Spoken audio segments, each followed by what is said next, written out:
Good morning everyone. आज हम exercise 1.4 शुरू करेंगे। 1.4 शुरू करने से पहले हमें कुछ डेफिनेशंस के बारे में पता होना चाहिए, और वो कौन कौन सी है, टर्मिनेटिंग और नॉन टर्मिनेटिंग। टर्मिनेटिंग नंबर्स वो नंबर्स होते हैं जो डेसिमल के बाद टर्मिनेट हो जाएं, मतलब डेसिमल के बाद जिसमें फाइनाइट नंबर ऑफ डिजिट्स हो,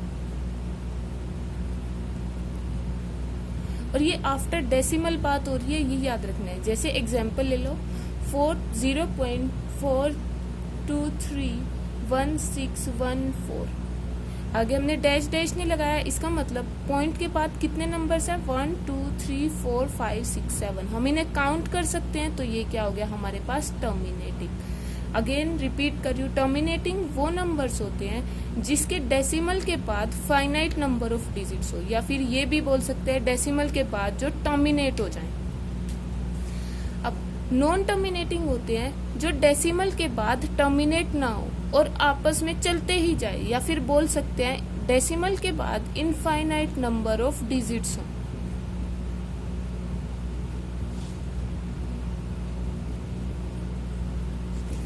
एग्जाम्पल ले लो, 0.2 बार। हम बार का यूज कब करते हैं, जब हमें एक ही अक्षर बार बार रिपीट करना है। तो ये अप टू सोन चलता है, हमें खुद नहीं पता लगता कि ये 2 जो है वो कितनी बार रिपीट हो रहा है।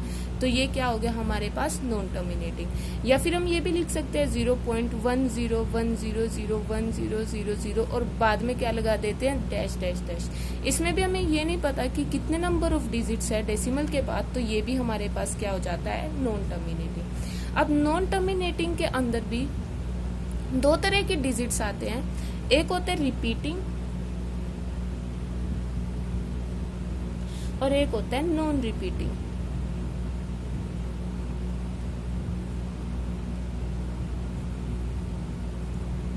रिपीटिंग का मतलब है कि डेसिमल के बाद जो डिजिट्स आएंगे हमारे पास वो रिपीट होते रहते हैं। जैसे इसमें पहले 2 था, फिर अगेन 2 2 2 2 रिपीट हो रहे हैं, तो ये क्या हो गया हमारे पास, नॉन टर्मिनेटिंग रिपीटिंग।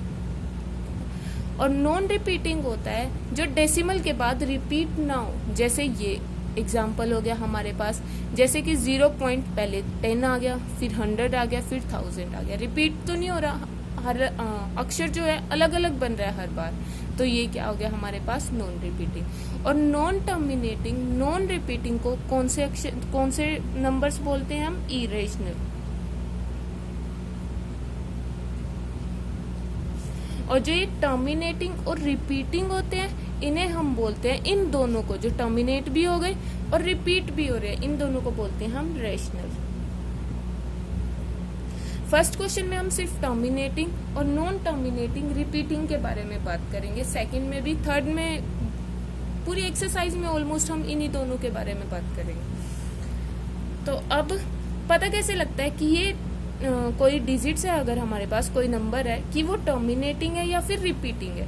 अगर हमारे पास वो फ्रैक्शन में है, जैसे कि हमारे पास p/q है। अगर q जो डेनोमिनेटर है उसको हम फैक्टराइज करें, और फैक्टर सिर्फ 2 और 5 की फॉर्म में बन रहे हैं, या तो 2 है पूरे फैक्टर्स में, या फिर 5 है, या फिर दोनों, तो वो कौन से हो जाते हैं, टर्मिनेटिंग।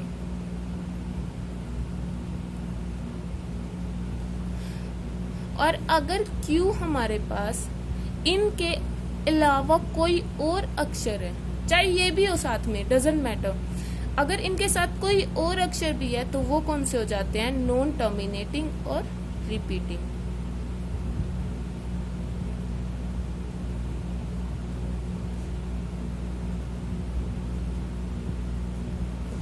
एक बार रिपीट कर रही हूँ, अगर हमारे पास कोई भी फ्रैक्शन है p/q, अगर हमारे पास q डेनोमिनेटर को अगर हम फैक्टराइज करें, फैक्टराइज करने पर वो सिर्फ हमें 2 5 या फिर दोनों में से कोई भी दे रहा है, तो वो नंबर्स क्या हो जाते हैं, टर्मिनेटिंग। अगर हमारे पास डेनोमिनेटर इनके अलावा कोई और नंबर भी दे रहा है, तो वो कौन से हो जाते हैं, नॉन टर्मिनेटिंग रिपीटिंग।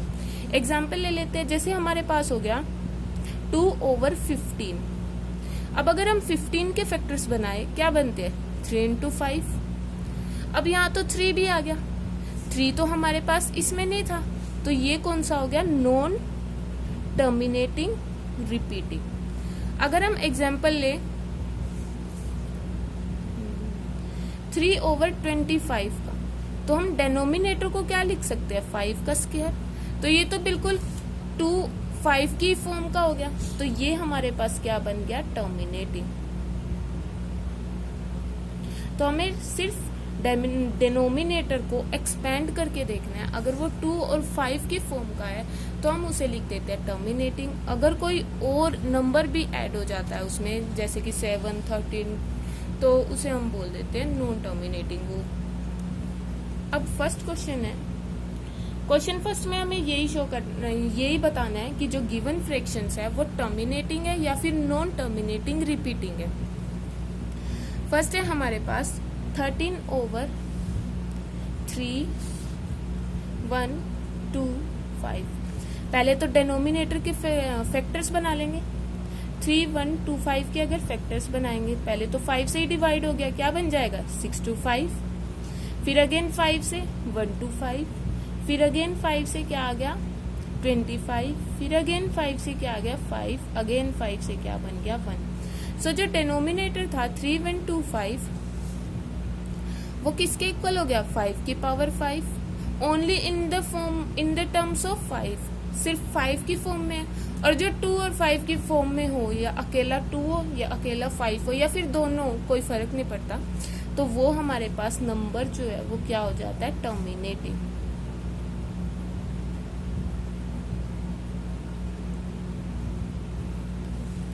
अब इसका सेकंड पार्ट 17/8। अगेन 8 के फैक्टर्स बना लेंगे। 2 4 जा 8, 2 2 जा 4, 2 2 जा 1। अगेन 8 को हम कैसे लिख सकते हैं, 2 का क्यूब। अगेन जो डेनोमिनेटर है वो किसके फॉर्म में है, सिर्फ ओनली 2 के फॉर्म में, तो ये भी अगेन क्या हो गया हमारे पास, गिवन नंबर इज टर्मिनेटिंग। अब थर्ड है हमारे पास 64/455। अगेन 445 के डेनोमिनेटर के फैक्टर्स बना लेंगे। 5 से डिवाइड किया 91, फिर 7 से डिवाइड किया 13, फिर 13 से डिवाइड किया क्या आ गया 1। अब अगर हम डेनोमिनेटर को देखें 455 को, तो वो किसके इक्वल है, 5 × 7 × 13। अब ये ना तो 5 की फॉर्म में है सारा, ना 2 की फॉर्म में है, या ना 2 और 5 दोनों ही है, इसमें तो 7 और 13 भी आ गया साथ में। अगर कोई और नंबर भी आ जाए तो हम गिवन फ्रैक्शन को क्या लिख देते हैं, वो क्या है, नॉन टर्मिनेटिंग और रिपीटिंग। अब फोर्थ पार्ट 15/1600। अगर हमारे पास 15/1600 है, ये याद रखना है कि न्यूमरेटर और डिनोमिनेटर दोनों को प्राइम होने चाहिए। अभी यहाँ दोनों तो 5 से डिविजिबल है, तो 5 से डिवाइड कर दो, 5 3 जा 15, 5 3 जा 15, 5 2 जा 10, 0। तो ये क्या बन गया, 3/320। अब 320 डिनोमिनेटर के फैक्टर्स बना लो। 320 पहले 2 से 1, 6 जा 12 और 0, फिर 2 8 जा 16, 2 40, 2 20, 2 10, 2 5, अगेन 5 और 1। तो ये जो फैक्टर्स है वो किसके फॉर्म में है, सिर्फ 2 और 5 की फॉर्म में। तो इसका मतलब जो गिवन फ्रैक्शन थी वो क्या है हमारे पास, टर्मिनेटिंग।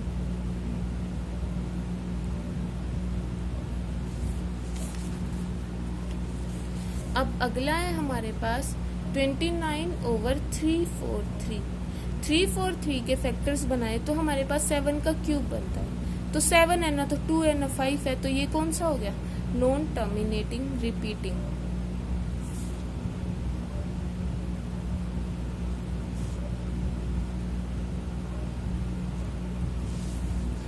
अब अगला है सिक्स्थ पार्ट 23/2 की पावर क्यूब 5 का स्क्वायर। अब जो डिनोमिनेटर है उसके तो फैक्टर्स बने हुए हैं पहले से ही, तो हमें फैक्टर्स बनाने की जरूरत नहीं है। डिनोमिनेटर में सिर्फ या तो 2 है या फिर 5 है, तो ये पूरी फ्रैक्शन भी अगेन क्या हो गई हमारे पास टर्मिनेटिंग। अगेन है हमारे पास 1 to 9 ओवर 2 का स्क्वायर 5 की पावर 7, 7 की पावर 5। अब इसमें देखो फैक्टर्स बने हुए हैं तो फैक्टर्स बनाने की जरूरत नहीं है। अब यहाँ 2 भी है 5 भी है, लेकिन 7 भी आ गया साथ में। हमने बोला था कोई भी अदर नंबर नहीं होना चाहिए। अगर ये अदर नंबर है तो इसका मतलब ये क्या हो गया, नॉन टर्मिनेटिंग और रिपीटिंग।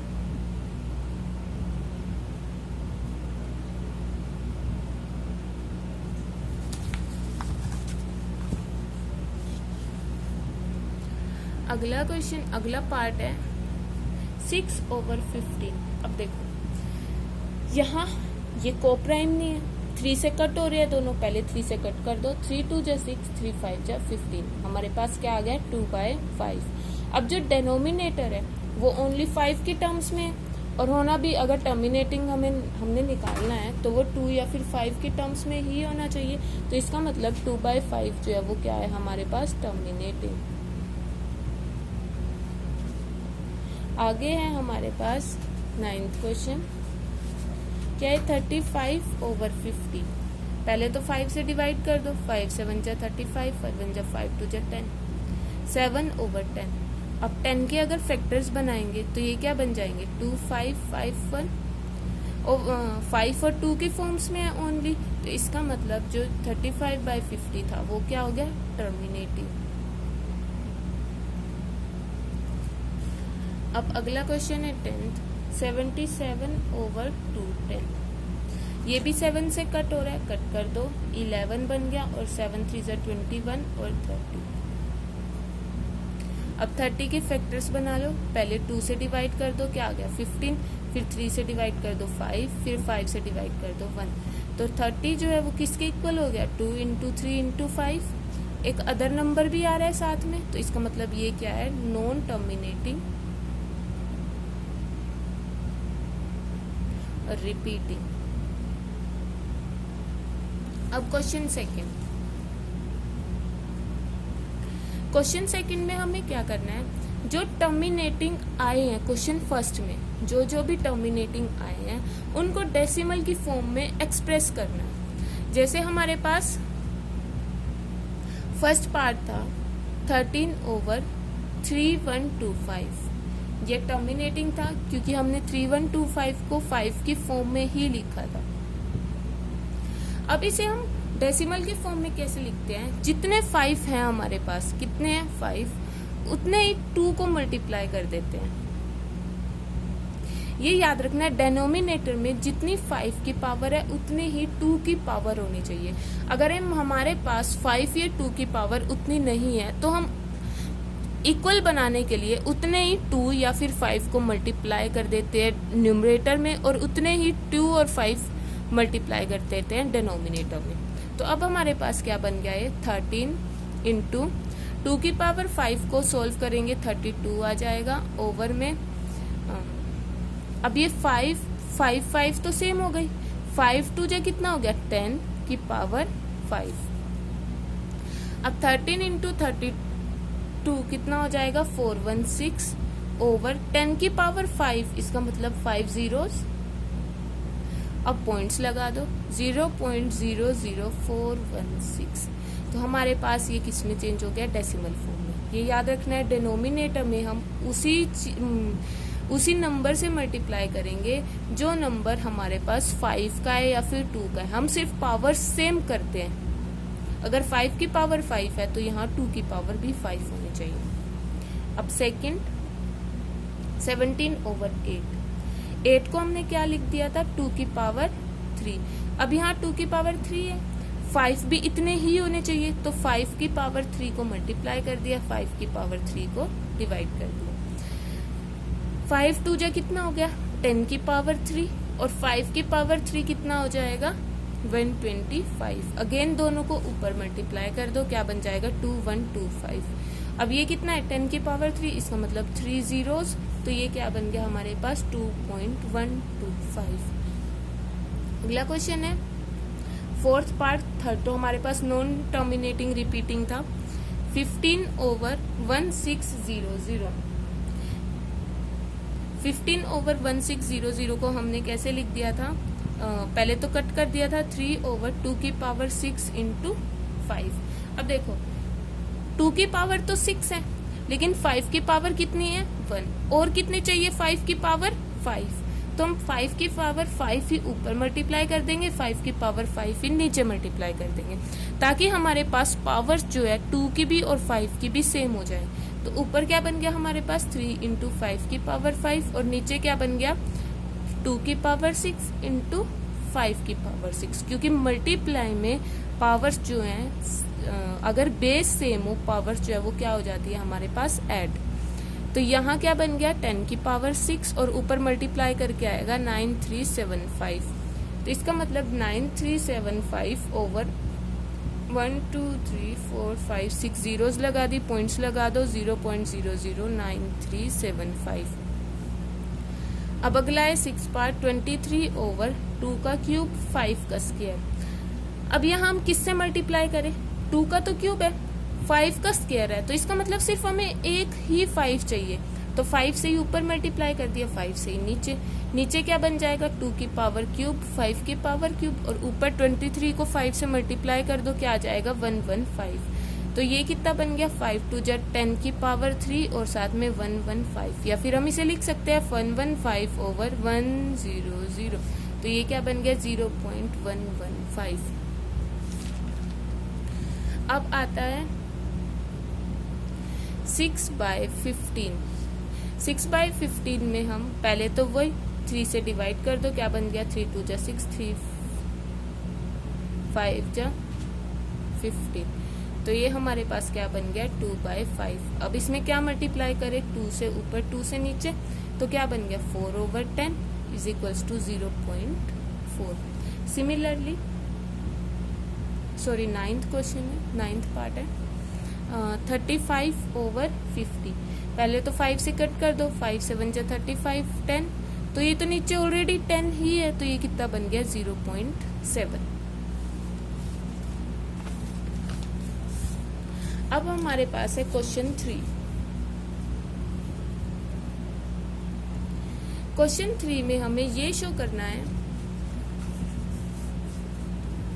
कि जो गिवन नंबर्स हैं वो रैशनल है या फिर इरेशनल है। मैंने तुम्हें पहले ही बताया जो टर्मिनेटिंग और नॉन टर्मिनेटिंग रिपीटिंग जो नंबर्स होते हैं वो रेशनल्स में आते हैं, और जो नॉन टर्मिनेटिंग नॉन रिपीटिंग को वो किस में आ जाते हैं इरेशनल्स में। जैसे हमारे पास क्वेश्चन 3 का फर्स्ट है 43.12345678 अब पॉइंट्स के बाद कितने नंबर्स हैं उन्हें हम काउंट कर सकते हैं, तो इसका मतलब ये कौन सा नंबर है हमारे पास टर्मिनेटिंग, और सारे टर्मिनेटिंग क्या होते हैं रेशनल, तो ये नंबर क्या हो गया हमारे पास रेशनल।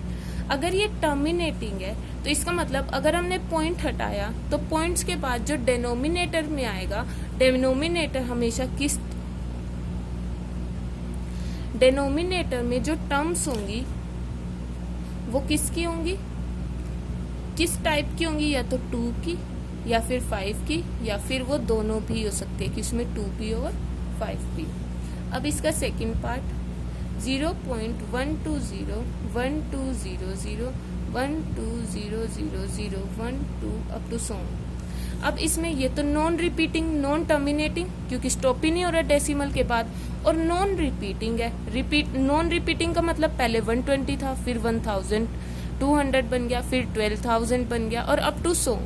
तो ये कौन सा हो गया इरेशनल। अब है हमारे पास थर्ड जो है 43.123456789 और ऊपर बार। बार का मतलब होता है जितने भी डिजिट्स के ऊपर बार होता है इसका मतलब वो बार बार रिपीट हो रहे हैं। इसका मतलब 43.123456789 123456789 अप टू सोन। बार बार ये जो 9 डिजिट्स है वो बार बार रिपीट होंगे। तो ये कौन सा बन गया नॉन टर्मिनेटिंग और रिपीटिंग कौन सा बन गया, ये नॉन टर्मिनेटिंग और साथ में रिपीटिंग। तो इसका मतलब अगर नॉन टर्मिनेटिंग रिपीटिंग है तो ये कौन सा है, रेशनल। मैंने बताया था कि जो या तो टर्मिनेटिंग या फिर नॉन टर्मिनेटिंग रिपीटिंग, ये दोनों रेशनल होते हैं, और जो इरेशनल होते हैं वो कौन से होते हैं, नॉन टर्मिनेटिंग नॉन रिपीटिंग। अगर ये रेशनल है और ये नॉन टर्मिनेटिंग रिपीटिंग है तो इसका जो डेनोमिनेटर होगा